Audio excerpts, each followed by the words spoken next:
conferencia que organiza el Ateneo de Medina del Alcor. Y bueno, lo primero que tengo que decir es que agradecer como siempre al Ayuntamiento por las instalaciones, a Ulises en particular por la tecnología y por su prestación. Y lo segundo que siempre tengo que decir es que los móviles, por favor, que los ponemos en silencio para no intervenir en la charla. ¿Okay? Bien, pues entonces es una conferencia, voy a hacer una breve historia. En realidad yo os presento a Evaristo Barrera. A Evaristo Barrera la primera vez que lo he visto en mi vida es hoy, ahora, hace 10 minutos. ¿Okay? Pero bueno, la conocemos desde hace por lo menos 30 o 35 días por internet. Y es como si nos conociéramos de toda la vida, o sea que aquí no hay problema. Entonces la historia empezó porque yo puse en Mairena del Alcor, investigadores, universidades, en San Google, y me salió su nombre, y entonces busqué el email, contacté con él, y al minuto, ay, pues me parece bien, a ver cómo es esto, qué idea tenéis y tal, pensando en que interviniera en el ciclo de Mairena Investiga. Como sabéis, algunos sabéis que es un ciclo donde nos cuentan parte de su historia, digamos, profesional, pero también parte de su investigación. Entonces, bueno, cuando me envió el resumen, pues vimos que era un resumen más amplio, más general, y entonces yo creo que con su permiso, pues se lo pregunté, digo, yo creo que estaría mejor en el ciclo de conferencia, porque realmente va a hacer una disertación sobre la pobreza en general, ya lo dirá él, desde todas las perspectivas, desde muchas perspectivas, al menos 5 perspectivas. Y entonces, bueno, pues por eso es la razón de estar en la conferencia. ¿Okay? Ahora voy a ver un poquito la chuleta, porque voy a presentar. A ver, Evaristo Barrera es profesor titular de la UPO, de la Universidad Pablo de Olavides. Es profesor titular del Departamento de Trabajo Social y Servicios Sociales, del que ahora también es director de ese departamento desde 2022, y también es profesor tutor de la UNED de Sevilla. Su formación es licenciado en Antropología Social y Cultural y trabajador social también, y especialista en metodología del trabajo social. Como anécdota, él fue coordinador del aula de mayores al principio, cuando en los primeros años del aula de mayores de la UPO, fue uno de los coordinadores que promovieron el aula de mayores de la UPO. Y bueno, cargos actuales, es director de la Cátedra Cádiz de Altas Capacidades de la Universidad Pablo de Olavides, es director académico del máster de la UPO también en Geriatría y Gerontología, y es el director de un grupo de investigación de la Junta de Andalucía sobre trabajo social y nuevas tecnologías para la intervención social. Esto me llamó la atención, o sea, no solamente sobre trabajo social, sino nuevas tecnologías para la intervención social. Un par de premios que comentar, un premio de investigación en otros tiempos, en el 2002, ¿no? De la Diputación Provincial de Sevilla, o sea que ya lleva sus años de trabajo, y recientemente el premio Bertrand Baguena, que es un premio de bastante prestigio, al mejor artículo original publicado en la Revista Española de Geriatría y Gerontología. Este premio es de 2021. ¿De acuerdo? Cuenta con numerosas publicaciones e investigaciones, que por eso contacté con él, pero realmente ahora nos ha venido a contarnos algo mucho más, yo creo que interesante y general. Y bueno, tiene 13 series de investigación. Bueno, esas series de investigación son 6 años de reconocimiento, cada 6 años de reconocimiento en investigación en la universidad en este caso. Y también está acreditado al catedrático de universidad, que bastante pronto tendrá esa oportunidad de pasar a catedrático de universidad. ¿Okay? Pues entonces, sin más, os dejo con Evaristo. Por último, me gustaría que si alguien tiene algún comentario, alguna pregunta que hacer durante la charla, que lo haga, porque yo creo que esto viene bien primero para relajar un poquito el ambiente, que yo creo que eso viene bien, y después para interaccionar desde cuanto antes mejor con Evaristo, porque de verdad que tenemos que aprovecharnos que está aquí con nosotros y vamos a disfrutar con su charla. ¿Ok? Pues nada, Benito. Muchísimas gracias. Kiko, ¿no? Yo te decía Francisco Guillén, si no me digas Francisco, por favor. Bueno, me siento muy honrado, me siento privilegiado de poder estar en el Ateneo de Mairena. Me enreó Kiko, pero me dejé enrear. Es decir, me gustó muchísimo la idea, me pareció muy atractiva. Me gusta mucho la conexión que se tiene con el aula abierta de mayores de la Pablo de Olavide, de la que tengo muchísimos buenos recuerdos desde su creación, y me siento tremendamente bien arropado por muchas personas y caras conocidas que seguro que vamos a echar un buen rato. Bueno, vamos a empezar explicando un poco el título de lo que tenemos aquí. Pues claro, bueno, pobre bueno, pobre malo. ¿Son los pobres buenos? ¿Son los pobres malos? Se puede preguntar a un pobre o uno cuestionarse en un momento determinado si a alguien que está en situación de pobreza se le pueden poner esos calificativos de si son buenos o malos. La verdad es que tiene bastante la propia pregunta. Hombre, podríamos decir, hombre, que la pobreza no tiene nada que ver con ser bueno o ser malo. Yo estoy de acuerdo, pero es que nuestra historia de la humanidad pues ha empeñado en ponerle calificativos y en trabajar esa idea de pobreza asociada y cargada con un montón de valores y un montón de elementos que luego tienen repercusiones políticas, ideológicas, sociales, de pensamiento, absolutamente de todo, y es transversal. Y tiene que ver con muchos elementos de los que voy a intentar tocar, aunque sea de manera muy breve y muy sucinta, y luego pues, si hay alguna pregunta, algún debate, pues podemos entrar a debatir o cuestionar. Voy a empezar por este mapa. Esta es una representación gráfica actualizada 30 de octubre, es cuando se publica, de este año, sobre la renta en España. Los rojos malos. Ya empezamos a ver cosas raras, ¿no? Así es como está distribuida la riqueza o la renta en nuestro país. Entonces, claro, el tema de la pobreza hay veces que uno se lo tiene que topar de frente para ver exactamente de qué es lo que nosotros estamos hablando. Claro, y dirá, bueno, ¿y mi pueblo cómo está? Porque claro, ahí se ve colorado, muy colorado. Hombre, ya así uno puede intuir cómo está, ¿no? Vamos a acercarnos. ¿Lo veis el pueblo? ¿Me ayudáis? Eso es Mairena, al lado del Herbiso. Lo blanco es que no posee datos. Lo demás está todo rojo, o casi rojo, naranja. En Sevilla sí hay partes azules, ¿verdad? De rentas más altas. Ahí, no sé, tenéis el Aljarafe, ¿no? Algunos barrios en concreto, algunos, otras partes de Sevilla no tienen esa renta. Es decir, nosotros tenemos una distribución desigual de la pobreza, pero es verdad que a nivel territorial, o de infraestructura, o estructural, o de gestión de recursos económicos, históricos, etcétera, etcétera, esta es nuestra realidad. Entonces podríamos hablar casi como que podríamos partir España en dos, ¿no? Incluso las islas, fijaros.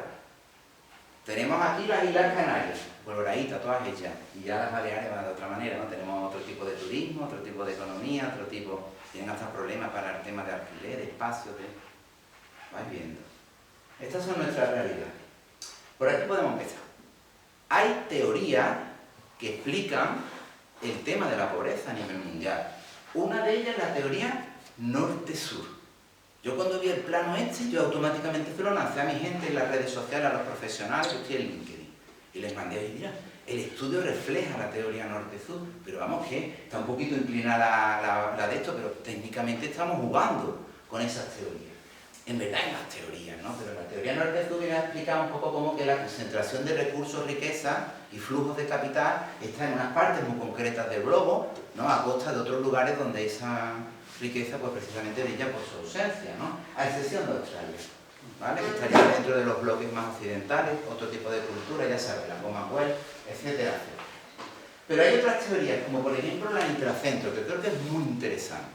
La teoría intracentro también está aquí explicada, viene a coincidir más o menos con las áreas que tenemos aquí. Habla de una serie de centros específicos de poder, de riqueza, de concentración del capital, muy concretos, ¿no? Es Japón, especialmente Europa, Estados Unidos, y luego una serie de otros países que están en la semiperiferia y periferia. Esto es sencillo. Todo lo que esté en el núcleo principal es lo más rico y lo que esté periférico es lo más pobre.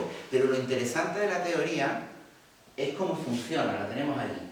Todos los flujos de beneficios van hacia el centro, pero todos los flujos de impactos económicos o calamidades van hacia la periferia. Hay centros y periferias en nuestras ciudades y en nuestros pueblos, también hay teorías intracentros. Es decir, el impacto económico que hay en una región es proporcional a lo periférico que tú te encuentres dentro de esa región. A más alejado de ese núcleo rico, con más fuerza te va a golpear esa hora. La subida del arroz. Hay que ver lo caro que está el arroz, ¿no? Bueno, pues la subida del arroz, 20 céntimos, 30 céntimos, nosotros nos llevamos las manos a la cabeza, pero 20 céntimos, 30 céntimos significa que en algunas regiones del mundo se va a morir la gente de hambre, porque el principio básico nutricional de esas regiones son, por ejemplo, el arroz. Esto es teoría centro-periferia.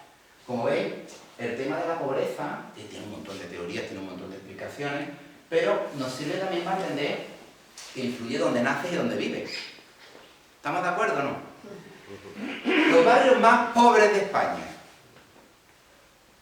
no son los de Andalucía, ¿eh? Pero casi todos son andaluces. Podríamos haber empezado por los barrios más pobres de Sevilla, porque los de España, Polígono Sur, Pajaritos y Amate, Torreblanca, Parmete Padre Pío, Olive Las Letanías, Polígono Norte y Villegas, todo está actualizado a datos actuales, ¿eh? Aunque ponga 2020 es lo último que se ha publicado, está validado por renta. Estos son los más pobres de España. Los tenemos aquí, muy cerquita. Nos damos una vuelta con el coche, con cuidadito, nos damos una vuelta con el coche y es evidente lo que tenemos aquí. En el resto de España no funciona así. ¿Dónde es el sitio más rico de España? El Viso. Yo sabía que esto... El Viso. El Viso es un barrio de Madrid muy rico, ¿vale? Que son las regiones más ricas que tenemos. Estamos hablando de barrios, ¿no? Evidentemente. Pero si os dais cuenta, Madrid, Madrid, Madrid, Madrid, Madrid, Madrid, Barcelona, Barcelona, Barcelona, Madrid, Barcelona, Madrid, Barcelona, Victoria. Esto es lo que tenemos aquí. Por favor, por mirar, la renta mínima anual en media anual por habitante año en torno a los 40.000, más o menos. En el polígono sur, en torno a los poquito menos de los 6.000. 6.000, 40.000. Claro, alguien puede preguntar, ¿yo soy pobre? Y bueno, vemos todo esto desde Colorado y nos podemos preguntar muchísimas cosas, ¿no? Bueno, vamos a ir viendo un poquito algunos matices y vamos apuntalando, ¿no? Si se considera que está en riesgo de pobreza aquellas personas que viven en hogares cuya renta es inferior al 60% de la media de la renta de su país o territorio, es decir, cuyos ingresos están por debajo del llamado umbral de la pobreza, ¿no?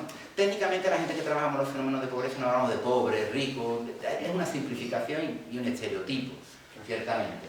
Hablamos de personas que están en riesgo de exclusión o están por debajo de los umbrales de pobreza, es como nos solemos referir, ¿no? Estas personas son las que estarían en riesgo. Entonces esas cifras van bailando en función de los ingresos y la riqueza que haya en un territorio o en un país. Pero en España la riqueza no ha bajado. Se ha incrementado mucho. Luego vamos a ver cómo ha evolucionado la pobreza. Claro, podemos decir, bueno, tiene que ver con el salario. ¿Cuál es el salario? ¿Mi salario es bueno, es malo, es bajo, es alto? Salario medio en España mensual según los datos publicados por el Instituto Nacional de Estadística, el INE, en el año 2021, los últimos de media. Salario medio mensual bruto en España fue de 2.086,8 euros. Probablemente, todo lo que esté por debajo de esto, tenemos un riesgo de pobreza. Y según lo que nos alejemos de esa cantidad, tenemos mucho más riesgo. Dígame usted, yo soy pensionista y cobro... Técnicamente. La gente que trabajamos en trabajo social no somos tan rígidos con las cantidades, evidentemente hay otros procesos, ¿no? Para entender cuánto de pobre, cómo impacta una situación de pobreza, de vulnerabilidad, etcétera, etcétera. Tomamos otros ítems mucho más en profundidad. Oiga, yo cobro 7.000 euros al mes en mi casa y es que estoy pidiendo una ayuda para comer. ¿Eso cómo puede ser? Mi marido o mi señora tiene un problema de ludopatía. Espérate. Que no tiene que ver la cantidad, no tiene que ver los gastos, los ingresos, entradas, salidas, aquí más cosas. Todo esto que yo les explico puede ser más relativo, pero esto nos da una imagen de más o menos donde nosotros nos podemos situar. Pero claro, la pregunta era, ¿los pobres son buenos? ¿Los pobres son malos? A ver si podemos ir viendo por dónde tiramos, ¿no? Pero lo que está claro es que no es bueno ser pobre. Ser pobre no es bueno. Destruye tu dignidad, te incapacita para llevar a cabo tu proyecto vital en cualquier rama o línea. El principal limitador de la libertad humana es la necesidad. Las personas pobres no son personas libres. Esto es muy importante, ¿vale? La gente que trabajamos en estos campos sabemos perfectamente. Pero no, una curiosidad Sí. por hablar un poquito. Cuando consideráis el umbral de pobreza en una sociedad, por ejemplo, la variable apoyo familiar o no en esa sociedad, el tipo de sociedad, esto también lo estudiáis, porque imagino que no es lo mismo una sociedad donde hay un apoyo familiar mucho más fuerte que en otras sociedades donde la gente va mucho más, tiene que ir de forma más independiente, ¿no? Por ejemplo, ¿no? O sea, efectivamente. Nosotros trabajamos como análisis de redes o redes de apoyo. Es decir, no es lo mismo una persona que esté sola en su casa, reconocer, por ejemplo, el problema de la soledad que tenemos las personas mayores, es decir, lo que tiene es lo que tiene, y hasta aquí llegamos, a otras personas que tengan otras redes de apoyo de ayuda. Pero también tiene un doble problema. Si esas redes de apoyo de ayuda contabilizan a la hora de que tú puedas recibir una ayuda económica, es decir, a ti no te dan una ayuda económica en función de tu necesidad, sino de los ingresos de tu hogar, esto es un elemento de exclusión. Es que todo esto tiene como, depende de por dónde nosotros nos vayamos ubicando, ¿verdad? Vamos a tener una serie de elementos compensados, pero a lo mejor te puede perjudicar para una ayuda para tu niño, para una beca, para un tema de transporte, para un tema... ¿Se está entendiendo esto? Es decir, todo esto también puede y que esa entrada o esos gastos, esos ingresos, perdón, en la unidad de convivencia no sean capaces de sufragar déficit económico que crea la no ayuda. Eso también lo vamos a encontrar. Pero es muy importante el tema de la... El tema de la pobreza es una cosa que históricamente todas las sociedades han intentado trabajar. A lo mejor no lo llamaban pobreza, ¿vale? Pero, fijaros, este es el código de Hammurabi. La gente que estudia Derecho, haya estudiado Derecho, gusta el tema de Derecho, Este es uno de los primeros textos, el primer texto escrito de la humanidad, o código escrito de la humanidad, y es quienes lo datan de 1750 o 2430 antes de Cristo. Esa es una foto que hice yo en el Museo del Louvre.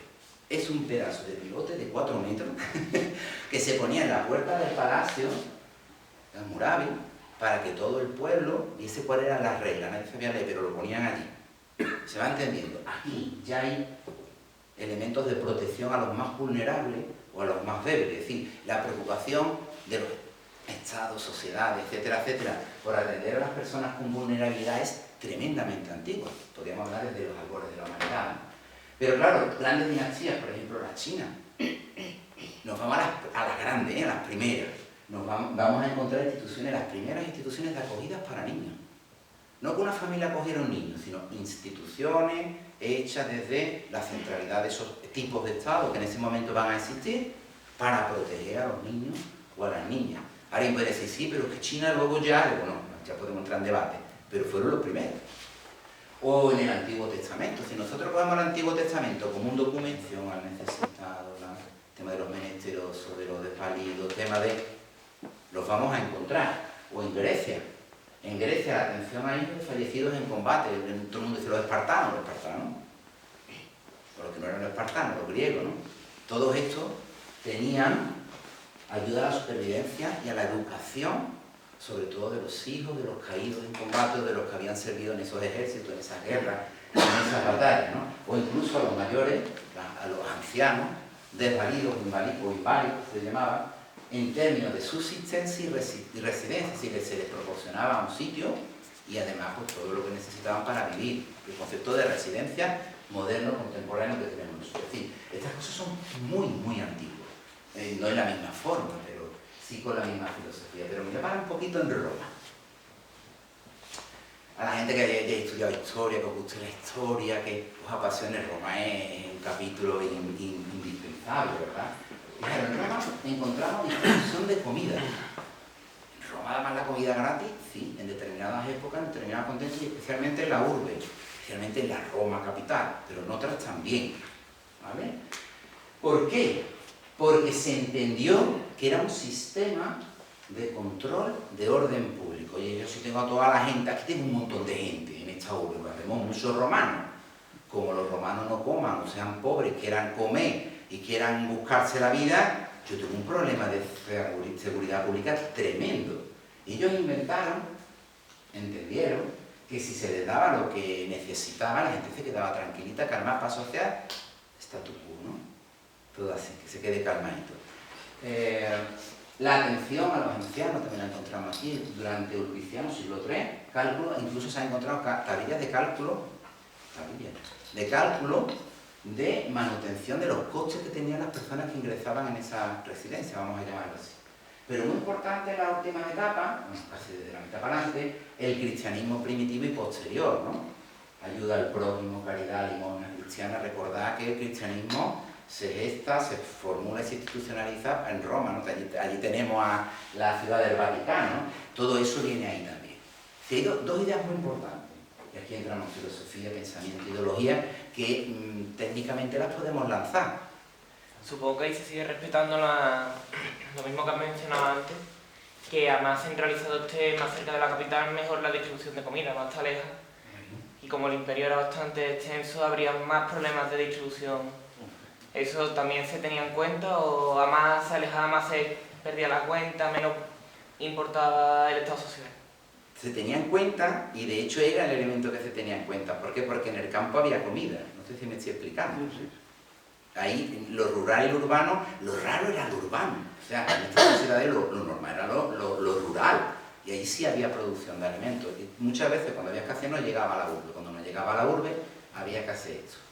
¿Vale? Ellos lo tenían organizado. No son los únicos. Si nosotros nos vamos a los egipcios y nos vamos a pasajes bíblicos donde se distribuía, ¿cómo era aquello? De 7 vacas gordas, 7 años ¿sabéis el pasaje que estoy? Ahí hay un reparto específico. No con esta filosofía. Era otro tipo de reparto, ¿no? Pero con esta filosofía específica tiene que ver con eso que tú comentas, Hugo, y con muchos otros elementos que lo que están buscando básicamente son estas dos ideas. Una, bueno, evidentemente, tenemos el cristianismo, por tanto la idea de caridad, esta la traemos ya hasta nuestros días, es puramente vigente, y como sistema de control de orden público. De hecho, había una máxima, ¿no? He buscado hasta la cita y todo, porque no me acordaba de quién la había dicho, y era Juvenal. Yo he estudiado Juvenal para otras cosas que de mayores, porque el hombre no llevaba muy bien la relación con las personas mayores y lo pongo como antítesis de lo que hay que decir. Pero él, el que esgrime, ¿no? O se le atribuye en uno de los pasajes de una sátira que escribe, dales al pueblo, ¿no? Se decía, dales pan y circo y nunca se rebelarán. Ese es el concepto básico. Claro, alguien puede decir, bueno, aquí seguimos dando pan. Sí, hay ayudas para apaciguar, para controlar, para... Hay quien dice que las políticas sociales sirven para eso. Bismarck, me he ido un montón, sistema bismarckiano, entendió que la mejor manera de controlar la parte revolucionaria de la unificación alemana y todo lo que había en torno era precisamente emancipar a esas personas que querían revolución, querían cambio económico por el descontento social. Y ya lo articuló así, pero nosotros también lo hacemos. Si nosotros tenemos determinados elementos que sirven para el control social. Si la gente está bien, la gente va a estar callada. No necesita hacer revolución, no necesita cambiar las cosas. ¿Y circo? ¿Nos dan circo? Hombre, a lo mejor circo no. Pero si no, tiene la tele, tiene el fútbol, tiene Netflix, ¿no? Ahora con la serie. Qué peligro tiene Netflix con la serie. Pero si no tiene Netflix ni nada de eso, tiene el móvil. Si tiene el móvil, tiene TikTok. Y me gusta, no me gusta, me ha pasado. Uy, ha pasado una hora, ha pasado 3. No me he cuestionado si era pobre, rico, ni me he preguntado absolutamente nada más que lo divertido que me estoy pasando. Eso es el circo. Es decir, mientras más enredada está la gente, y eso lo aprendemos de los romanos, mientras más enredada está la gente y además comen, no tienen por qué cambiar las cosas. Lo dejamos aquí. Llegamos a la Edad Media. Como que bien, estoy comiendo los siglos aquí como Llegamos a la Edad Media. Fijaros, en la Edad Media, durante la Edad Media mucho tiempo, ahí pasan muchas cosas, ¿no? Pero realmente sí que había una tradición, ¿no? De que el señor manda sobre los siervos y los vasallos, ¿no? Y toda esta estructura, ¿no? Él dice que el señor era la iglesia otras veces. Pero tenían como una regla que era que debían de cuidar de sus siervos, si no los cuidan se les mueren, si se mueren no tiene con quién les lleve al campo, tenían que cuidar, ¿no? Esa es una situación de tú me sirves y yo te atiendo, al estilo de la Edad Media, por favor, entiendan. Burguesía muy importante, porque tenemos otra vez los centros urbanos, los burgos. El burgo de la Edad Media que da nombre a la burguesía. ¿Por qué? Porque eran sitios donde las cosas se funcionaban de otra manera. Había como cierta libertad económica, los artesanos, ¿no? Y los que hacían comercio, los mercaderes de la época, empezaban a acumular dinero. Tanto dinero tenían, pero algunos mandaban, ¿eh? ¿Por qué? Porque estaban los estamentos, ¿no? Ahí no había manera de mandar. Pero tenían mucho dinero, tanto que le prestaban a la iglesia, a los reyes, a los nobles, pero no mandaban, tenían el dinero. Esto hará que se cambien muchas cosas luego, porque estos mismos burgueses serán los que luego, con el paso de los tiempos, van a financiar las revoluciones burguesas liberales, que serán los que generarán el cambio del antiguo régimen a la posterioridad, ¿no? Lo que tenemos aquí. Importancia de los gremios.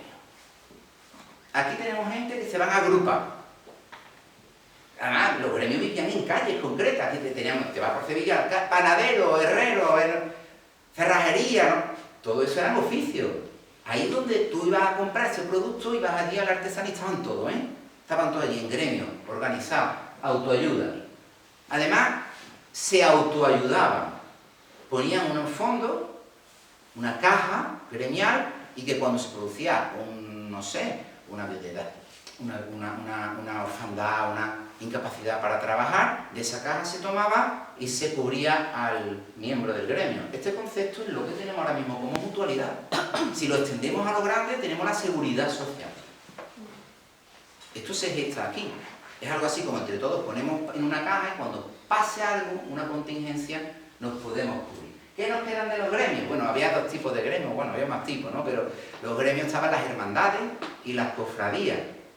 Las cofradías eran en la costa, los pescadores, os suena, ¿no? Y las hermandades eran más hacia el interior. Y todas tenían una virgen, un Cristo, una capilla. Desaparecen los gremios para que queda la virgen, el Cristo, la capilla, y tenemos las hermandades sevillanas, las de Mairena, las de... Eso es lo que nos ha quedado, ¿no? Pero todas esas hermandades, si arrascan un poquito, pues suelen tener cajas de caridad, bolsas de caridad, tienen ciertos conceptos que traen de su propia raíz de autoayuda, ¿no? A los hermanos, etcétera, etcétera. Muy importante, las órdenes religiosas. Eran hospitales, hospicios, conceptos de la época, ¿eh? Eran como residencias, básicamente, ¿vale? Pero durante los siglos de oro, especialmente, España, XVI, XVII, los pobres enemigos por su número se empiezan a convertir en un verdadero problema social. Y es que hay un montón de gente pobre y van andando de un sitio a otro. Tal es así que es cuando tenemos el fenómeno de los pícaros. Y ahí es donde nace lo del concepto de la picaresca española, ¿no? En verdad la picaresca española está por todos lados, ¿eh? En todos los países hay pícaros. Porque se empieza a asociar la idea de que el pobre es ladrón. Pero bueno, es un ladrón bueno, ¿por qué? Porque como tiene necesidad, lo que tiene que hacer es buscarse la habichuela. ¿Y cómo se la busca? Pues pilla donde puede, ¿no? Ahí tenemos un pasaje de Luis Pizarro, ¿no? Del Lazarillo de Tormes, ¿no? Intentándole robar vino, ¿no? A aquel ciego, ¿no? Que guiaba, ¿no? Pero técnicamente lo que estamos hablando es una asociación de ideas. Pobre, ladrón. Pobre, delincuente. Pobre, la moralidad no la tiene igual que los demás. Son ideas que empezamos a incorporar y las vamos teniendo en nuestro haber, ¿no? Y las vamos heredando. ¿Qué se hacía? Pues, hombre, como los pobres son malos, aquí son malos, utiliza la palabra malo, muy peligroso, tenemos que distinguir a los verdaderos pobres de los falsos pobres. ¿Qué era un falso pobre? En aquella época, toda persona con capacidad para trabajar.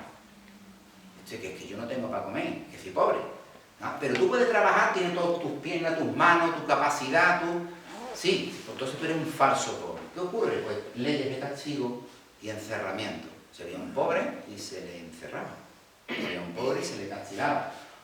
O tú ves un pobre que no es de tu pueblo, voy a expresarlo de otra manera. En todos los pueblos todo el mundo sabe cuál es mi pobre, mi borracho, mi drogadicto, mi no sé qué, mi no sé cuánto. ¡Uy, ese quién es! Es algo igual de pobre o más que el tuyo, de tu pueblo, pero como no lo sabemos, es forastero, y lo que se hacía en la época, llegaban los alguaciles. ¿Tú de dónde eres? ¿De nada de qué? ¡Pum! Allí lo llevaban. Tú pides allí en tu pueblo, aquí no puedes venir. Es decir, era o encerramiento, o castigo, o expulsión, o cosas peores, ¿no? Que te podían hacer más daño, ¿no? Y también estaba el tema de los pobres vergonzantes. ¿Alguien sabe lo que es eso? ¿Qué era un pobre vergonzante? No que se te ponía a pedir en la puerta de tu casa, por ejemplo, ¿no? Le daba vergüenza pedir. Muy bien. ¿A quién le podría dar vergüenza pedir? Aquí puede decir, a todo el mundo le puede dar vergüenza, sí, pero en aquella época específicamente, a quienes eran de clases sociales elevadas, de estatus alto, Los venidos a menos, claro. los venidos a menos, que vestían de una determinada manera, vivían en un determinado oficio, pero se podían llegar a morir de hambre. Porque era preferible antes que vulnerar ese honor, vulnerar un concepto. Esto también lo tenemos hasta nuestros días, ¿vale? El tema de los pobres vergonzantes. Hubo pensadores avanzados. Luis Vives es uno de los ejemplos fantásticos de pensamiento. Él escribe un libro que se llama El socorro de los pobres, donde entiende que la pobreza, atento, es un problema social. ¡Guau! Edad Media, problema social. La palabra social ya es muy grande para la Edad Media, pero entendía que si existía pobreza, ¿será que hay unas circunstancias que son más allá del propio individuo, que no las elige el individuo y que crean una serie de situaciones que hacen que estas personas ya nazcan en la pobreza y mueran en la pobreza? Ya Luis Vives nos empieza a decir que eso está ahí y que deberíamos de atenderlo con racionalidad. Nosotros lo estudiamos en trabajo social, sus ideas, porque son vigentes a nivel técnico hasta nuestros días, de otra manera, entiéndanme. Importancia, por tanto, también de las leyes de pobre, esa preocupación por legislar sobre el tema de la pobreza, hay un montón de legislación. Y, muy importante, el caso en Inglaterra, el desarrollo legislativo. Tenían mucha inquietud en acabar con el tema de la pobreza. He dicho acabar, no quitar el problema de la pobreza, sino acabar con la pobreza. Tal es así que esto se va a extender casi al siglo XX, fíjense, y aquí metemos ideología, metemos economía, metemos otros parámetros, que no solamente van a buscar la diferenciación entre verdaderos pobres o falsos pobres, sino que el encerramiento va a ser tal que se van a crear una serie de contextos, lugares de encerramiento normativizados, legislados, con sus personas, vamos a llamarlo funcionariados, su policía específica y demás, que se llamaron las workhouses. Workhouses no son poor houses, no son casas para pobres, son casas de trabajo. Fíjate, estos son para los pobres, porque se llaman de trabajo, porque se encerraban obligatoriamente para trabajar. ¿Para trabajar para quién?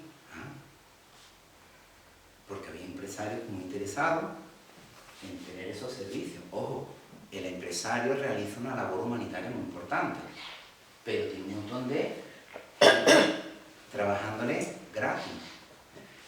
¿Por qué lo traigo aquí? Y tiene mucho que ver con lo que vamos a empezar a ver. Porque aplicaba una cosa que ellos denominaban, estas workhouses, principios de menor elegibilidad. Mire usted, yo le voy a poner dentro de la casa de trabajo unas condiciones de vida tan horribles, tan duras, que usted, a lo mínimo que le ofrezcan fuera de trabajo, a lo que sea, se va a querer ir. ¿Quién sale beneficiado en todo esto? ¿Se va entendiendo? Creaban unas condiciones tan duras que por cualquier salario y en cualquier condición, la persona prefería irse fuera. Eso te iba a comentar, ¿por qué sale en Inglaterra? Por la industrialización, supongo. Efectivamente.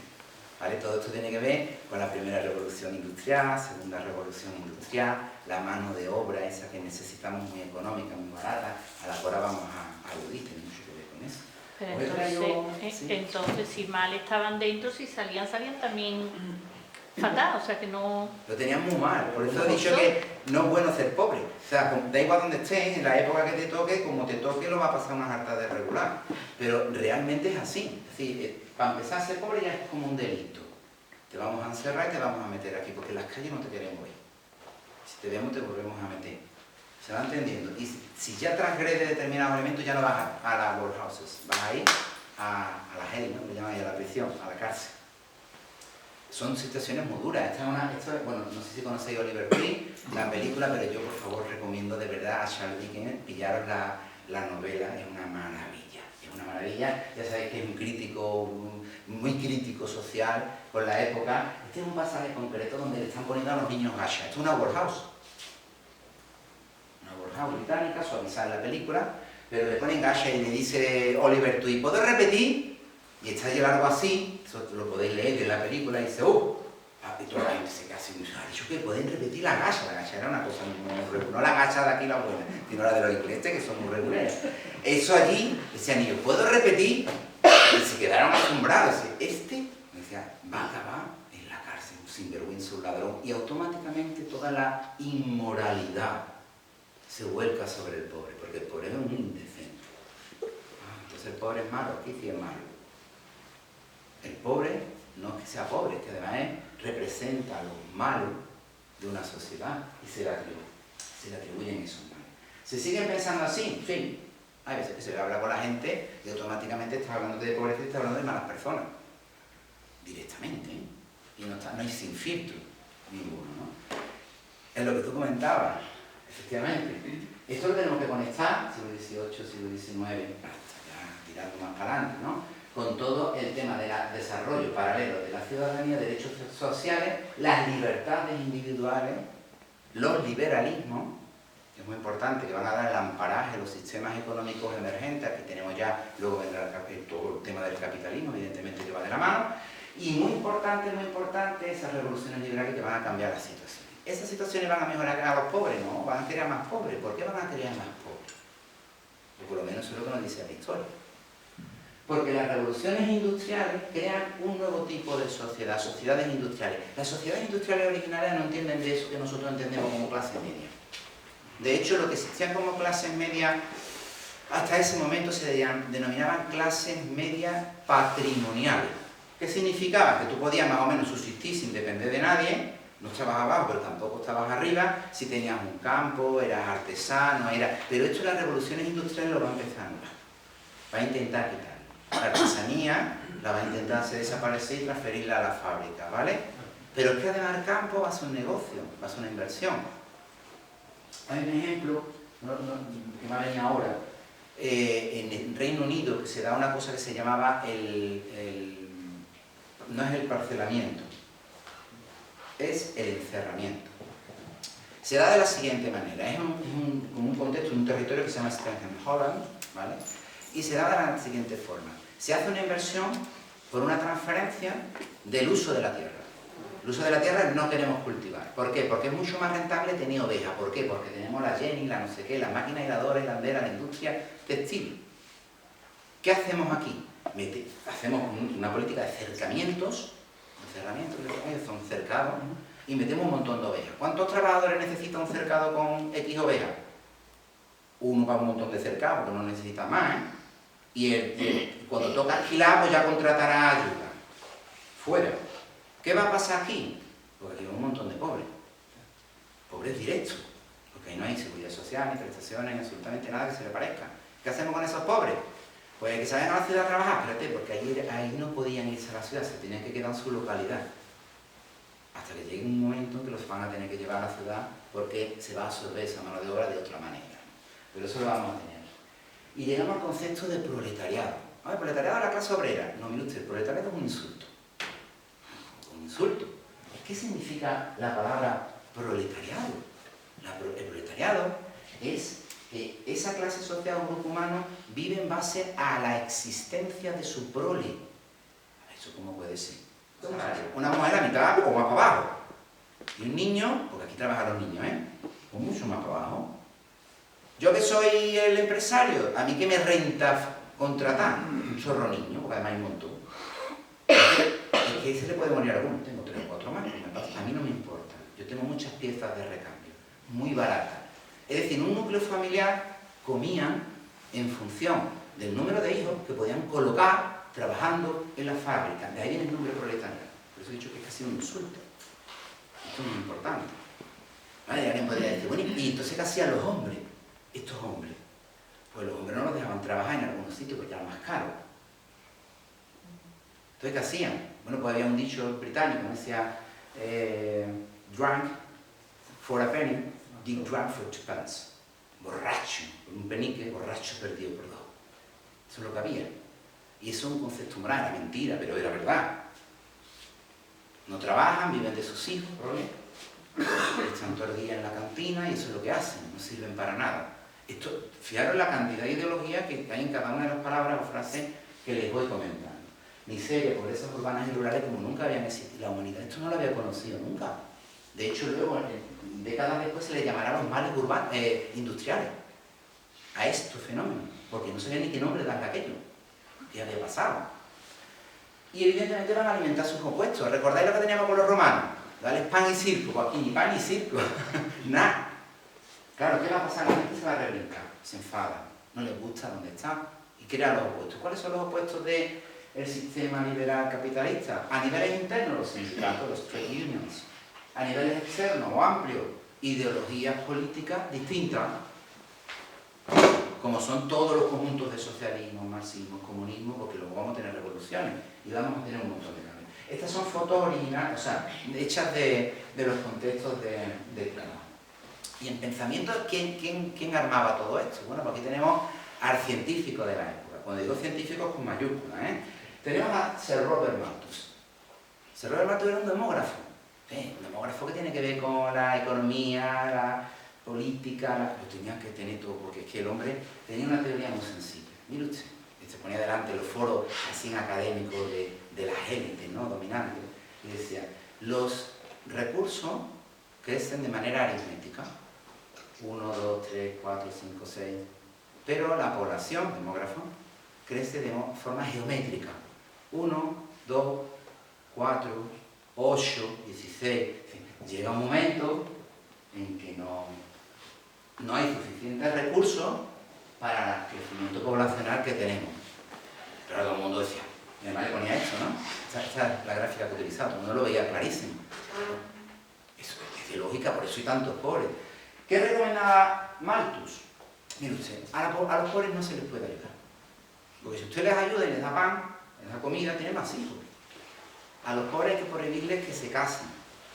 A los pobres, ¿por qué que se casen? Para que no tengan hijos. Y si tienen hijos del matrimonio, hay que sancionarlos. No se les puede dar ninguna ayuda a un pobre, porque ayuda que se les dé a un pobre significa hambre para todos. Wow, era súper contundente. Pero fijaros que esos argumentos, que eran científicos de la época, permanecen hasta hoy. Nosotros tenemos muchas personas que se expresan de esta manera. De hecho, su corriente hoy día se llama neomalthusianismo, o sea, está viva, está muy viva. Eso significa que todavía estas ideas están por aquí pululando. ¿Era cierta la teoría de Malthus? Primero que no crecen aritméticamente y geométricamente, pero ni de lejos. Pero claro, no te lo cuentan así, tú no vas a hacer un estudio alternativo para contradecir al hombre, tú te lo crees, ¿no? Miren ustedes, en el momento que en la mitad del planeta hay gente que muere por déficit calórico y gente que muere por exceso calórico, no es un problema de que no haya recursos. ¿Se ha entendido lo que acabo de decir, no? En esta época y en aquella época, ¿vale? Pero claro, esto hubo que pasar mucho tiempo hasta poderle argumentar. Adam Smith, economista, padre del liberalismo. ¿Por qué lo traemos aquí? Bueno, hay un montón de teorías, no las vamos a explicar. Por una en concreto. Él tenía la teoría la idea de la mano invisible. Él decía que la economía era perfecta. Dicho, la economía es perfecta. Además decía que estaba creada por Dios. Con lo cual, todo lo que fuera a tocar la economía era estropearlo. No toquen ustedes la economía. Si ustedes tocan la economía, la van a estropear. Como si de una mano invisible se tratara. La economía se autorregula. Ley de oferta, demanda, todo eso es lo que va a venir después, ¿no? Bueno, tú lo dicen así, tú que eres político y dices, no, la economía no se toca. Pero hombre, vamos a poner que los niños no trabajen, que son muy chicos. No, perdona, eso es economía. ¿Cómo que es economía? Hombre, pues eso es la empresa. Usted no puede tocar los derechos de los niños. A mí me arruina, eso arruinaría todo el sistema económico del país. Bueno, pues vamos a intentar que por lo menos no trabajen por la noche, que es que ya está la luz eléctrica en la fábrica. No, eso es economía. Cachila más, que es lo que no es economía. ¿Se va entendiendo? Estas ideas se van a coger para entender que todo lo que toque el bolsillo de la parte de la industria, parte de empresarios, parte de regulando, se entiende que es una introducción, tocar lo que ya es perfecto. No está bien visto. Eso se llama liberalismo. ¿Sigue existiendo? Porque sí sigue existiendo. Ahora lo llamamos de otra manera, igual que Marx, neoliberalismo. Pero la base es la misma. Evolucionada, cambiada, ¿vale? Como otras teorías económicas, como el mercantilismo. O Fu. Spencer. Idea, aquí hay muchas cosas, Spencer era otro científico de la época. Y se le atribuye, no, es el que acuña el concepto de darwinismo social, que en origen se llamó malthusianismo social, ahí un poquito, depende de los autores, cambia, pero el concepto de darwinismo se entiende con más contundencia. El concepto de darwinismo social viene a decir, básicamente, que el que es pobre es porque su especie, su grupo, no ha evolucionado, es inferior. Y está tratando de meter la teoría darwinista de la evolución de las especies, que Darwin estudió tortuga. ¿Te ha entendido esto?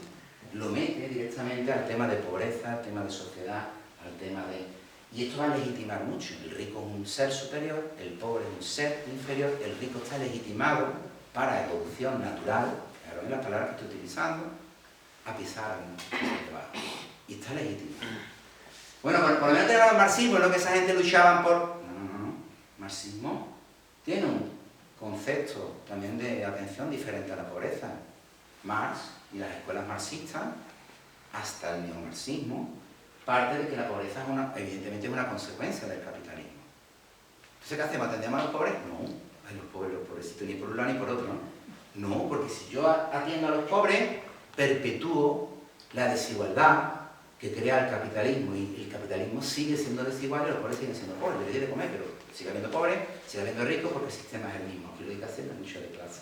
Y el pobre pues mirando para todos lados, como diciendo, hijo, ni aquí, ni allí, ni en el otro lado, ¿no? Ahí os pongo un chiste, ¿no? Que es el darwinismo social, que dice la mujer, la supervivencia de los más ricos, ¿no? Algo así, ¿no? El chiste. Lo que sea, al final hablamos de un concepto que se acuña con el tiempo, ¿no? Que es la porofobia. ¿Qué es la porofobia? La porofobia es el rechazo, el miedo, la aversión o el odio a esa persona o ese grupo o ese colectivo por ser pobre, si me tiene otra variable. A mí me dice, hombre, no hay tanto, y hombre, no, sí lo hay. En las noticias, nosotros los trabajadores sociales vemos como muchas veces personas sin hogaristas que son terriblemente vulnerables, pues a lo mejor les queman los cartones, a veces están dentro, o les pegan paliza, o les cogen lo que son sus posesiones y se las tiran por la calle, o les hacen, ¿por qué? Porque, y coja a la gente que lo ha hecho y dice, no, es que odio a los pobres, me dan asco, toda porofobia. Hombre, quitando eso, ¿hay otra manera de hacer aporofobia? Pues mire, aquí están muy bien los bancos para poderse levantar y sentar con los... Estas manillas que tienen los bancos, que estarían muy bien en las esquinas, solo, están diseñados, esto es lo que hay gente que estudia arquitectura o que vincula a la arquitectura, para que no se tumbe nadie. Esto es muy importante. Esto es un puente. Esto que hay aquí abajo son pinchos. Hechos de hormigón. ¿Por qué ahora quita un pinchito eso? ¿Por qué ponen pincho debajo de un puente? Pues para que nadie pueda ponerse una casa debajo de un puente. Oiga, ¿y por qué en esos escaparates que son planos han puesto esas barras de hierro? Porque por ahí no pueden armonizar, porque ya tienen el muro. Pues para que nadie use eso para cobijarse, sentarse o... Esos son elementos de porofobia. Es verdad que durante la historia hemos evolucionado en muchas cuestiones. Es decir, nosotros hemos tendido desde hacer más benéfica la acción social centrada en la familia hasta la previsión social. Previsión social, el culmen en la seguridad social y los estados de bienestar. Y hemos pasado por un montón de elementos, ¿no? Los más cercanos, casas de lactancia, ayudas de apartamentos pobres, colonias de verano, hospitales provinciales, asistencia domiciliaria, casas de socorro, sociedades de socorro mutuo, seguros evolucionados de aquellos gremios que les explicaba. O eso que muchas veces la gente más joven a lo mejor no conoce, que es una caja de ahorro, un Montepío, un Montepío, por donde iba la gente a empeñar las cosas. Ese era el sitio. ¿Se va entendiendo? Eran elementos que permitían, de otra manera, ¿no?, transitar por el mundo de la pobreza por situaciones de la pobreza. Pero en cualquier caso, los estados van a hacer eco de esto. Van a empezar a pensar como los romanos. Oye, esto va a haber lo que atender. Porque esos males industriales, ya hay países con revoluciones, tenemos gente muy rebrincada, hay violencia, hay... ¿Qué hacemos? Bueno, empiezan a hablarse de la gestión social, estados sociales, que van a empezar a crear normativas. Ya no privadas, que también seguirá existiendo, sino públicas, hechas desde los estados, incluso políticas de vivienda. Mira estas fotos de aquí de Sevilla. Esto es Ramón y Cajal, las casas baratas. Bueno, ahora cualquiera se compra una casa de esto, ¿eh? Esto estaba en medio del campo y eran unas casas que daban como ayuda a los pobres, eran tipo patio de vecinos, no sé si habéis podido entrar, pero más o menos la idea que tienen estas estructuras, es decir, desde muy atrás tenemos antecedentes. Es que hay que traer un médico. Este señor es Johann P. Frank, que es médico alemán, y escribió un libro en 1790, que se llamó La miseria del pueblo, madre de las enfermedades. Sí, ¿eso qué significa? Esto es muy sencillo, que donde hay pobreza hay más enfermedad. Esto sabe todo el mundo. Todo el mundo. Hay una relación directa entre mortandad, enfermedad, calidad de vida y situaciones de pobreza. Y decían los médicos, usted, mientras esta gente sean pobres, yo no puedo curar, médico, no estamos hablando de atención a los pobres. Necesito acabar con esto porque son focos de infección, tema de todo lo que es la salud pública, medicina social, todo el tema de las vacunas, todo este concepto, fijaros con el COVID, todo este concepto tiene que ver con esto. Hombre, es que va a llegar un inmigrante, no le vamos a poner la vacuna, no nos vamos a gastar, no lo vacunen. El bicho que traiga o que no traiga, que pille, no va a entender que este viene de no sé qué parte de África y que tú eres de aquí de Sevilla. El médico es súper claro, porque no, vacunarlo a todos, vacunarlo, tratarlo, se va entendiendo, el médico tiene muy claro el tema de la pobreza. Mira, hay una fundación que se llama La Gota de Leche, que estaba hecho por médicos. ¿Os suena? Esta es la Gota de Leche de Sevilla, que además fue donde murió Blas Infante, no hay la cuenta del hombre intentando buscar. Pero empezó en Francia, ¿no? Y se estructuró, ¿no? Fue evolucionado hacia España y fue mucho más. Es un movimiento, ellos se autodenominaban los higienistas. Nosotros en trabajo social los estudiamos mucho porque tenemos grandes conexiones muy hermanas con la medicina. Y les decía que el culmen es el estado de bienestar. Es el sitio donde, el momento histórico, donde se reconoce realmente que hay que atender la pobreza, que es un problema social, que hay que estar pendiente y se empiezan a estructurar los derechos sociales. Y aquí tenemos algunos de los personajes que lo hicieron posible. Por ejemplo, este señor de la esquina es Henry Ford. Usted fabricaba coches, ¿qué tiene que ver? Pues básicamente que sus ideas, la cadena de montaje, el sistema de organización fordista del trabajo, fueron los que llevaron extensivamente, evidentemente, a la creación de las clases medias, ya no patrimoniales, sino funcionales, que son las que existen ahora.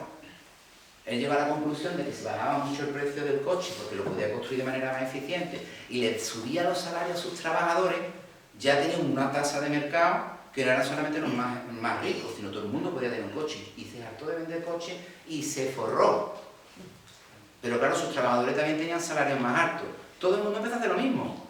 En las empresas de coches, de lavadora, en lo contrario, las de radio, televisión, etcétera, etcétera. Recordad los años 40, 50 norteamericanos, ¡wow! Impresionante. Clase media, en base al trabajo. Tuvo que pasar el crash del 29. ¿Qué pasó en el crash del 29? Pues una ruina terrible. Ese es Roosevelt. ¿Qué puso Roosevelt? El New Deal norteamericano. Empezaron a regular la economía porque entendieron que la economía es imperfecta. Y si yo no regulo la economía y no regulo lo que hace contra el liberalismo, la economía, la gente no va a querer mi modelo económico. Si Roosevelt no pone en marcha el New Deal norteamericano con la Social Security Act y otras leyes de la época, probablemente hubiese tenido un gran altercado social, un gran conflicto social. Impensable, hoy día. ¿Vale? Tuvo que llegar Keynes estaba un poquito antes, que es una teoría económica. Keynes decía que la idea, el motor económico principal de una economía es un Estado. Es el que es capaz de generar tal gasto, fijaros, gasto, que ese gasto impulse el motor económico. Si a más haga un Estado, por ejemplo, obras públicas, ¿vais viendo? A más demanda un Estado, más empleo genera, más economía genera. A más economía genera, la clase económica dominante se enriquece, pero es que además la clase trabajadora también. Y el Estado se enriquece, claro, porque a todos les cobro impuestos. ¿Y qué hago con esos impuestos? Porque no tenga dinero, se lo pongo. Yo me interesa mucho más que alguien tenga una paga. ¿Para qué? Para que se la gaste. Porque a mí me interesa la clase media funcional. Necesito motores económicos. Esto es teoría económica keynesiana. Muy importante. Lo cruzaremos con la teoría de derechos sociales de Marshall, que será la que impulse esto como derecho, y sobre todo la parte política, que fue el informe Beverly. Sir Beverly, tenéis por ahí, arregladito el hombre, se sentó delante de los lords, pasa la Segunda Guerra Mundial, imaginaos Reino Unido destruido, se forma al estilo inglés una comisión para ver qué hace, ¿no? Y la comisión tenía que detectar los grandes males y las grandes respuestas. Y se sentó delante de los lords y dijo, todo y cada uno de vosotros, si se dan las circunstancias oportunas, podéis caer en la más absoluta miseria. Claro, acababan de salir de una guerra y sabían perfectamente de lo que se estaba hablando.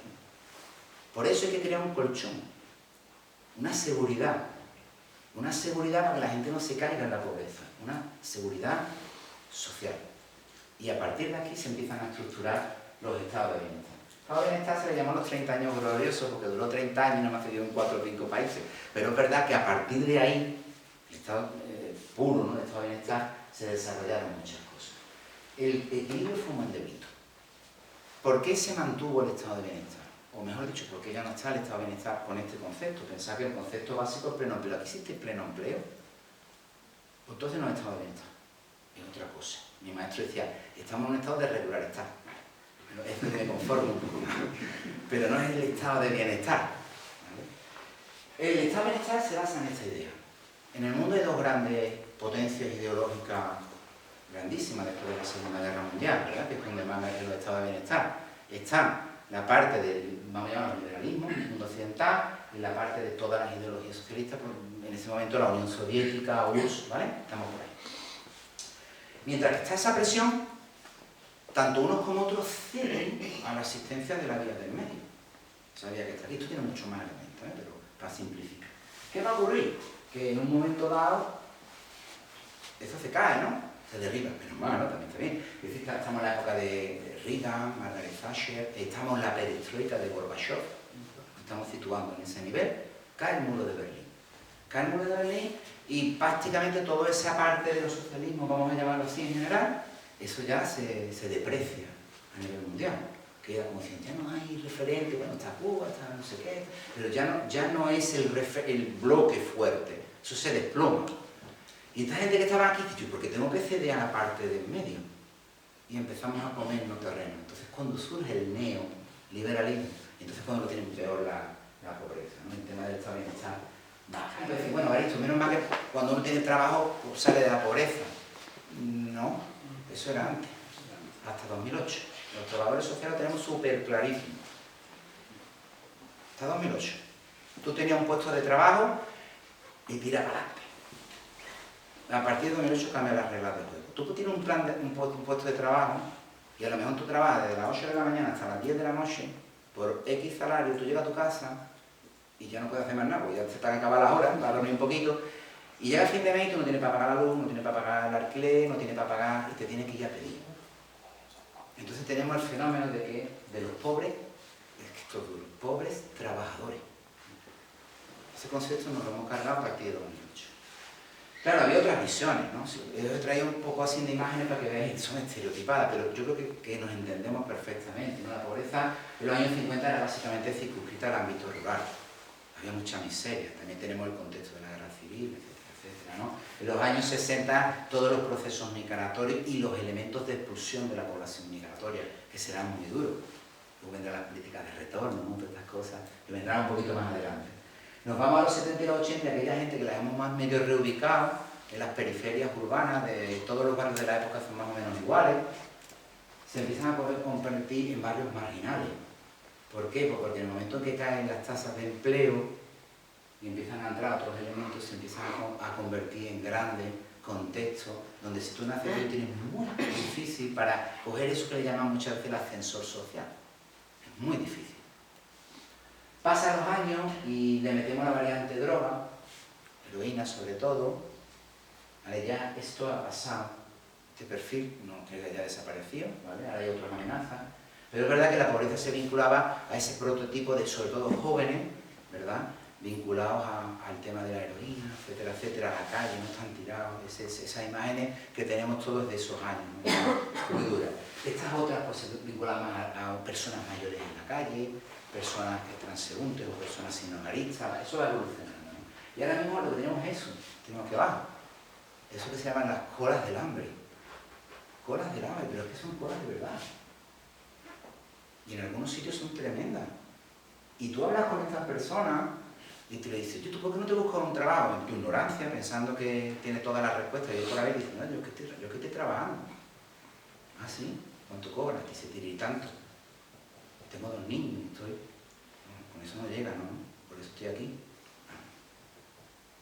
y van cambiando las cosas. Pero ¿sabéis lo que pasa? Muchas veces a esas mismas personas seguimos arrastrando ese pensamiento de pobre bueno, pobre malo, ideología, y las vamos volcando en ellos.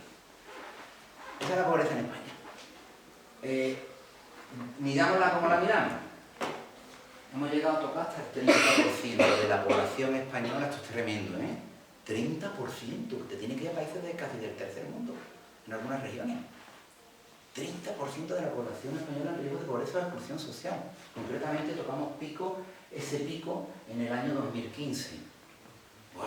¡Madre mía! Por favor. Es curiosa, ¿no? No es recta, ¿no? Tiene ahí como subida, bajada.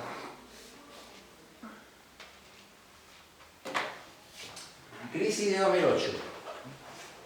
La porcentaje de pobreza, no es que estuviera bien, 23, tampoco es digno, y nos vamos para arriba. Empezamos a recuperar un poquito en Andalucía y nos enteramos, ¿eh? Empalmamos una con otra. Y llega, ¿qué pasó en 2019? El COVID, para olvidarlo, ¿no? Pero eso también es una crisis económica, sanitaria, social, muchas crisis iguales, ¿no? Todos juntos, todos metidos, ¿no? Y otra vez tenemos el carácter. Parece que ahora se empieza a hacer correcciones, pero es que son tremendas. Y cuando nosotros le preguntamos al gato, oye, digrégame población adulta de población infantil, a ver si hay una esperanza, pues la esperanza es muy mala, porque lo de rojo de arriba son los niños. Esto es España. Esto es 2022, nuestro país. La pobreza de los adultos, entre 18 y 64 el tramo medio, no se coja los más mayores, que también habría que hablar. Nosotros tenemos casos de personas mayores que tienen problemas de desnutrición porque no comen carne ni pescado, que no lo ven, no lo ven. Se hacen un puchero el lunes con lo que sea, que no lleva carne ni pescado, y el puchero para el lunes, martes, miércoles, jueves, viernes, sábado y domingo. ¿Qué hacen el lunes siguiente? Otro puchero. Y esa es la dieta que nosotros estamos viendo en algunos contextos, de barrios aquí de Sevilla, ¿eh? Usted tiene que ir al tercer mundo. Estos son los niños, casi, no, más o menos. 1 de cada 3 niños que viven en nuestro país, estadísticamente medido por el Ministerio, están dentro del riesgo de exclusión y del umbral de la pobreza. Son datos terribles, terribles, ¿no? Pero claro, no se ve mucho. En España, 440 barrios que están declarados en situación de vulnerabilidad alta o muy alta. Esos son barrios de riesgo máximo. Bueno, ya he contado los sevillanos, ¿no? ¿Para qué voy a hablar? Zonas de pobreza en las que en muchos casos la única alternativa, en algunos de ellos, la habitabilidad es irte a la calle y si no tienes ese puente lleno de pinchos, buscarte y componerte allí una cosita para más o menos vivir. Pero es que además, si te pones a explorar el asentamiento shaolista más antiguo de Europa, es el Basi. Lo tenemos aquí, y yo, que es más antiguo de Europa. Yo qué sé, ya por un poquito de dignidad, ¿no? Vamos a darle solución, no hay manera de darle solución. Bueno, estos son los pueblos más pobres de España.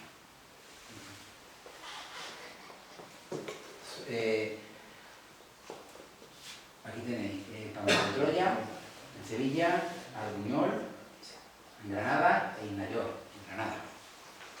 Estos son los pueblos más empobrecidos de nuestro país. Los tenemos aquí en Sevilla, no sé. Bueno, tenemos un tema que tiene la tecnología, ¿no? Que nos va a salvar todo y lo vamos a arreglar. Vamos a dar un saltito. Es verdad que influye donde nace y donde vive. Las ideologías y modelos económicos son muy importantes porque más o menos montan todo este tinglado, ¿no? Que estamos explicando y esta manera de funcionar.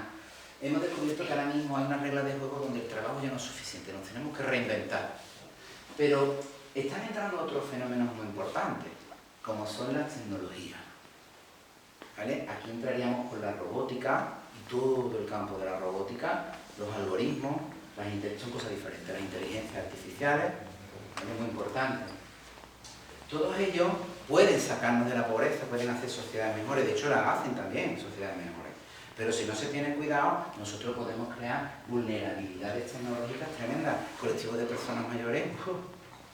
El tema de la banca no es una tontería, es decir, no es que el banco sea... El banco es un banco, funciona como banco y piensa como banco. El problema lo tienen quienes no saben usar las tecnologías para no tener que usar el banco. Por tanto, los analfabetos digitales quedan excluidos del proceso. ¿Pueden generar eso vulnerabilidad? Claro, y exclusión social pues, también. Tenemos que tener mucho cuidado en esos procesos, porque generamos otros tipos de necesidades nuevas. la robótica, el algoritmo. Cualquier trabajo en las próximas décadas que pueda realizar una máquina no lo va a hacer un ser humano. Eso está clarísimo, porque lo va a hacer una máquina. Sí, hombre, como que sí, hombre, es la historia de nuestra humanidad, me habla de las revoluciones industriales. El campo, ¿cuánta gente hay al hablo? Por favor, ninguno. Que lo hacen las máquinas, ¿no? Se está entendiendo. Es un proceso que conforme vamos generando tecnología, podemos crear empleo y yacimiento económico en la tecnología. Sí, y se está creando mucho. Hay gran cantidad de trabajo y de dinero aquí, que hace 10 años era impensable, y no sabemos lo que va a ocurrir dentro de 10 años. Pero tenemos que tener mucho cuidado, porque estos procesos no son gratis. Pueden tener costes asociados a la visión de la pobreza o a la generación de necesidades. Las inteligencias artificiales. ¿Sabéis lo que me preocupa a mí como trabajo social con las inteligencias artificiales? Que hay muchas inteligencias artificiales diciendo quién debe de recibir una ayuda y quién no la debe de recibir. Y el filtro es una inteligencia artificial. Esto ya han saltado ya un montón de bombillas rojas en Estados Unidos. Hay un libro específico sobre esto, que es tremendo. Y son procesos de exclusión. Oye, tú le preguntas, personas ricas en España, dame una imagen de una persona rica en España, a las inteligencias que son generativas de imágenes. Oye, son todos blancos de mediana edad y hombres, mujeres no ponemos ninguno, y si son negros ni entran en el baremo. ¿Por qué? Porque las inteligencias artificiales son tontas. No sé si me estoy explicando. Cogen probabilidades. Utilizan las probabilidades y te dan la respuesta que entiende la inteligencia artificial que más probablemente se ajuste a la petición que tú has hecho, no a la verdad. Cuando tú hablas con los técnicos que trabajan estos elementos, para poder ver qué impacto tienen, tienes que ver cómo funcionan. Y juegan con esto. Oye, es que cometen errores, sí, y además es parte del proceso de enseñanza-aprendizaje de la máquina pensante, vamos a llamarlo así. ¿Vale? Que puede enseñar a pensar mal, o que puede pensar mal. ¿Por qué? Pues porque ¿qué hay publicado en internet? ¿Cómo es un español? Y que se ponga a leer Facebook. Y te hago un resumen de cómo es un español o una española.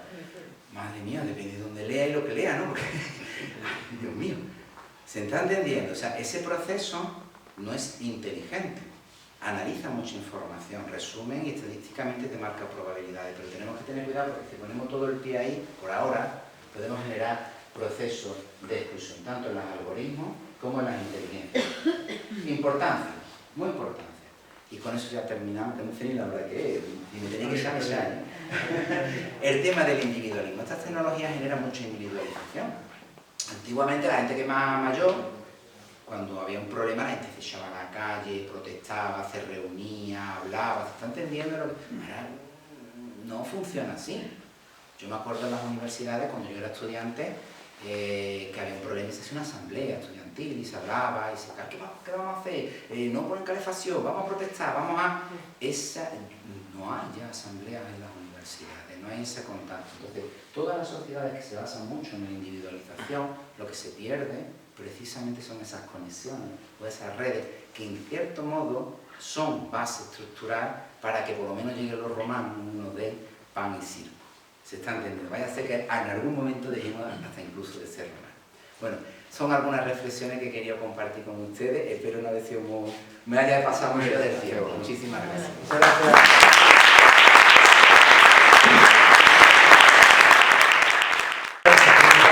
Ahora viene el poquito de tiempo para preguntas, un poquito de debate, un poquito de comentarios, si los hay, claro. Así que es el momento de que haya algún comentario, alguna pregunta. Yo lo que quería comentar, siempre había tenido en mente que lo de los gremios, entre comillas, lo implantó la cultura judía. Lo que eran los judíos, y estoy viendo lo que tú has explicado, que no, que era mucho antes. Entonces pensaba que los judíos eran los que habían implantado la escala esa de gremios que tenían, como eran prácticamente todos comerciantes. Entonces pensaba eso. Ellos son herederos de la estructura, es una estructura en verdad gremial tradicional en todo el mundo prácticamente, ¿no? Pero desde la Edad Media lo primero que hacen es la gente que más o menos se vende. Además, los gremios tenían como era el aprendiz, ¿no? El oficial, digamos, y luego estaba el maestro, y además te iban desvelando los secretos, diamantes, y nos vamos a los judíos, ¿no? Conforme iba el escalafón, y de allí no sale, para mantener el conocimiento. El secreto profesional. Muy bien. Bien, bien, más comentarios, más preguntas. Así. Por ejemplo, en África, la pobreza de África, ¿cómo se podría más o menos medio solucionar con las nuevas tecnologías y las nuevas cosas? Mira, si yo soy capaz de responderte a eso, a mí me dan el premio Nobel, pero vamos. Con las nuevas tecnologías se están haciendo muchas cosas. Por ejemplo, yo te puedo decir lo que yo conozco, ¿vale? Se están generando zonas donde antes no se podía cultivar, con lo cual ya empieza a hacer un montón de cosas. Eso crea mucha empleabilidad, además del tema del hambre, ¿vale? Pero hay una cosa muy importante, yo te reto que tú la busques. Hace unos 8 años más o menos, 8 o 9 años, unos investigadores descubrieron, africanos, en una colaboración con Estados Unidos y otros países, que se podría conseguir un alimento ilimitado a partir del agua del mar y del plancton. Y por ahí se podría llegar a acabar con el hambre. Y tiene que ver esa base. Eso se perdió y tiene que ver con el elemento tecnológico. Yo te reto a que tú te lo busques porque es realmente una pasada. Es verdad que las nuevas tecnologías nos pueden ayudar en multitud de cosas. Fijaros, simplemente hacer llegar, por ejemplo, temas sanitarios, temas educativos, el agua, tienen muy a lo básico, ¿no? Y de ahí, pues, hasta donde podamos llegar son elementos muy importantes. A ver, Es que ahora que habla de África, es que todo lo que surge con nuevas tecnologías y todas las cosas de avance, los pobres no perciben nada. Nada, todo lo contrario. Mira, cuando lo dices para la siembra, yo te puedo hablar claramente de Malawi. Si han llegado a tal punto con el tema de las semillas estas que transgénicas, para que tengan más cultivo, si tú después no le compras el fertilizante que tú has preparado para esta simiente, pasas más hambre que un cargador de un barco. ¿Por qué? Porque esta planta, en su terreno que tiene allí, es imposible que produzca. Y es la pesca tiene que tener dinero, primero para comprar la semilla, y segundo, dinero para comprar fertilizante. ¿De dónde? Y ahora digo que han devaluado otra vez la moneda nacional un 20%, que es imposible comprar maíz. Toda esta tecnología que se ha desarrollado antes para tener más producción, para el pobre no es. Cada vez muere más esperado. Pero además la semilla tampoco la puedes reutilizar. Tienes que comprar una semilla nueva. Eso pasa en Malawi y pasa en la Vega del Mairena. Ahora yo aquí donde yo. Sí, también. Donde yo siembro. Tú las pipas, los melones, el trigo, tú antes cogías, guardabas la semilla y volvías a sembrarlo. Y tenías otra vez cosecha. Ahora tienes que comprar la semilla para que la cosecha sea suficientemente rentable. Porque es la cosecha del año. Quiero decir que eso está pensado y muy bien pensado, para los intereses de quienes tienen que estar. Entonces una pregunta aparte de esto. El tema del BACIE, por ejemplo, el carácter crónico con la cantidad de intervenciones políticas que tienen que haber pasado por el BACIE, ¿no?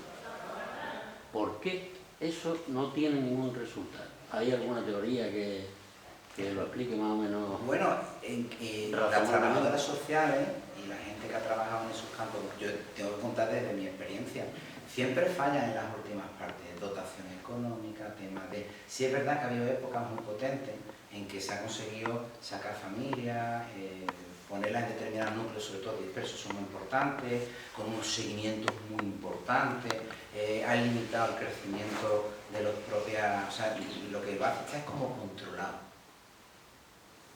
Está como controlado. Hay una parte como legal, vamos a llamar, que no sé cómo llamarlo, que tiene dotación de agua, etcétera, etcétera, que está registrada, y lo que se intenta es que no haya mayor crecimiento. Hay como un censo poblacional. Hasta ahí está donde se ha llegado. Si es el más antiguo de Europa y en otros lados se ha quitado, se pueden quitar perfectamente. Entonces, ponerse y quitarlo. Tiene que haber una intencionalidad política y una base económica. Sin eso no hacemos absolutamente nada. Tú puedes poner ahí a 18 trabajadores sociales, que los hay, trabajando con ellos, y siguen estando en la misma situación. Es así. Vaya tú, Yo después. Yo de este comentario, de esta intervención en el barrio, de sacar a las personas de allí, me pregunto si soluciona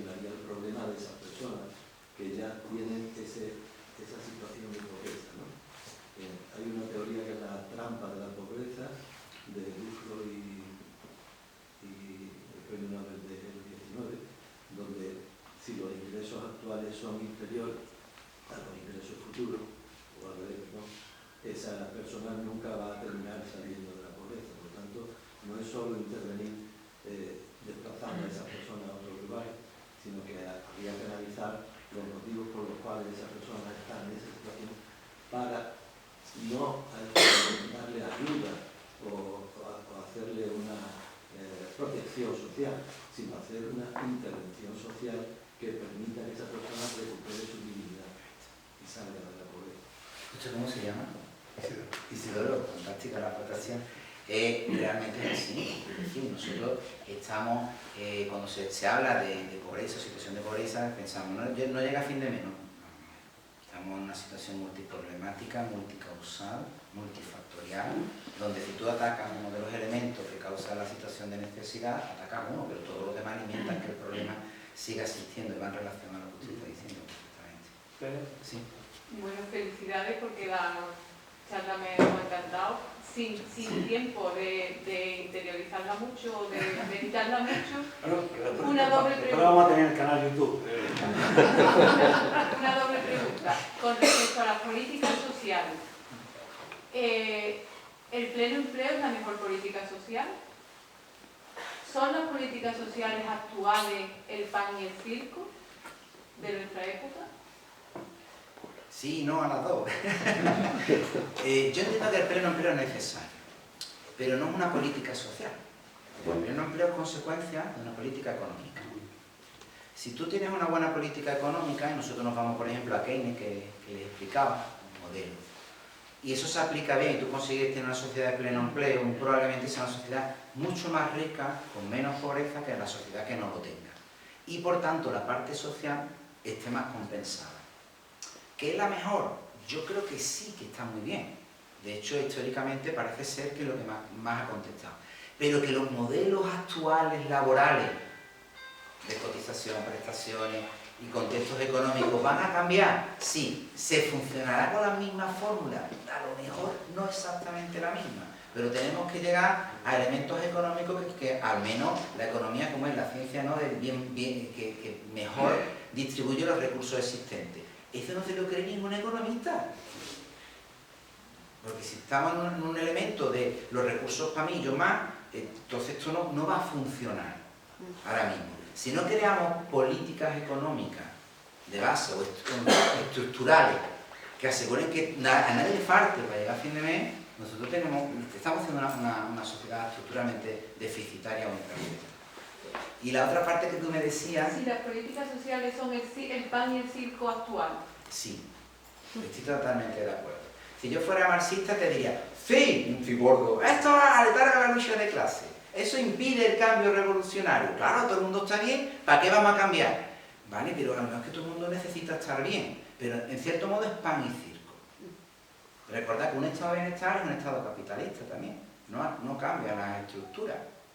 ¿Vale? Pero bueno, los pobres están un poquito mejor en esa parte. ¿Algún comentario más? ¿Sí? Pero tiene que ser un modelo socioeconómico de pleno empleo, pero que sea funcional. Si tenemos un pleno empleo de unos 1.000 euros cuando el umbral de pobreza está por debajo de los 2.000 euros, ¿eso de qué nos sirve? Es un bucle continuo. Vamos a tenerlo de adorno para decir, mira, tenemos pleno empleo, pero no nos sirve de nada.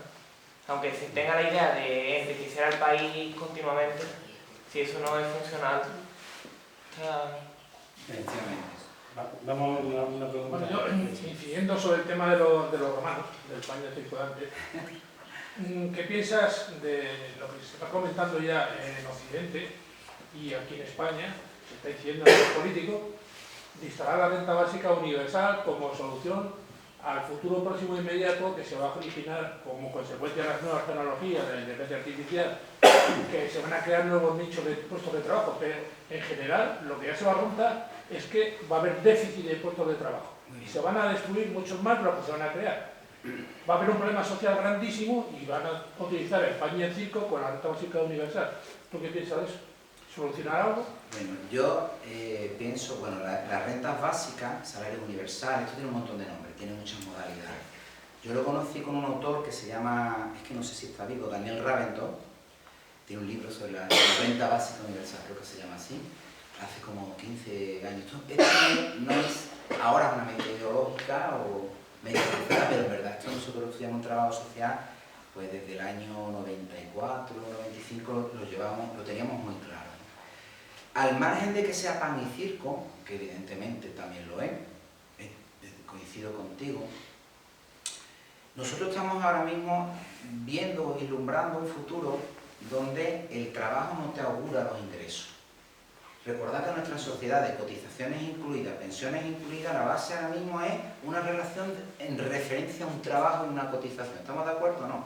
Si eso no es suficiente, en ningún momento, a lo largo de mi vida, yo voy a salir de esa situación de necesidad. Entonces, los mismos que están creando los robots, que no hemos podido entrar en detalle, los mismos que están, que tú te vas al MIT, al Massachusetts Institute of Technology, y esta gente que son los creadores, los punteros mundiales, ya están diciendo que deberíamos de crear patrones donde el robot cotizara. Fijaos lo que os estoy contando.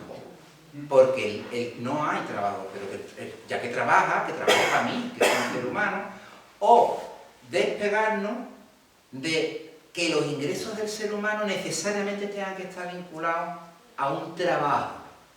Y ahí entraría el concepto este. Es decir, tú deberías, la teoría ideológica básica es la alternativa. Claro, esto suena un poco raro. Yo soy un ser humano, me corresponde un salario por ser humano. ¿Tú quieres ganar más? Pues trabaja. ¿Cuánto quieres trabajar? ¿2 horas, 3 horas? ¿Se está entendiendo? Habría pleno empleo porque no haría falta trabajar tantas horas. Pero que la base máxima, mínima de cotización o estándar de cotización no estuviera vinculada a la actividad laboral. Estos son, por favor, entiéndame, elementos de debate futuribles. También hay otros que hablan de los sobrantes. ¿Quiénes son los sobrantes? Y aquí teoría sociológica dura, donde se está hablando de que, oye, si la gente no va a trabajar, ni le vamos a dar trabajo y vamos a tenerlo en los puentes eso con los pinchos, mejor que esos sobrantes no estén y que nos vamos otra vez a Malto.